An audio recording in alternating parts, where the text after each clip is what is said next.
வருஷம் முடிய போகிறப்போ நமக்கு ஒரு அளவுகோல் தேவை, நமக்கு ஏதோ ஒரு மைல்கல் தேவை. நம்ம வாழ்க்கையில் நாம் முன்னால் போகிறோமா இல்லை பின்னால் போகிறோமான்னு தெரிஞ்சுக்கிறதுக்கு. உங்கள் பிஸ்னஸோ உங்கள் வேலையோ இல்லை மற்ற விஷயங்களோ இல்லை, ஒரு மனித உயிராக நீங்கள் எப்படி இருக்கீங்கன்னு பார்க்கணும். இதை நீங்கள் இன்றைக்கி ஆராய்ஞ்சு பார்க்கணும். இதை தினமும் ராத்திரி நீங்கள் செய்யணும். சரியாக கணக்கு போட தெரியாத மோசமான அக்கௌண்டண்ட்டாக இருந்தால் வருஷத்துக்கு ஒரு தடவையாவது இதை செய்யணும்.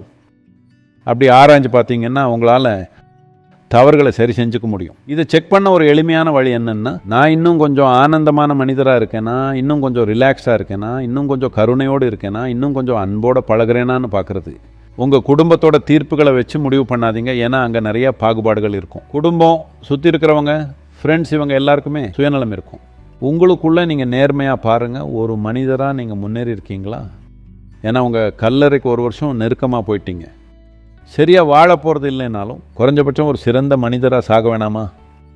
ஒருவேளை நீங்களும் நானும் நாளைக்கு காலையில் சாக போகிறோன்னா, ஒரு வருஷத்துக்கு முன்னாடி இருந்ததை விட நம்ம இன்னும் கொஞ்சம் சிறந்த மனிதராக சாக போகிறோமா?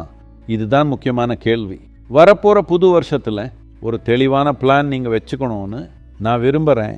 ஒரு உயர்ந்த பிளான், முட்டாள்தனமான சிலியான ரொம்ப சின்ன பிளான் இல்லை, ஒரு பெரிய பிளான்.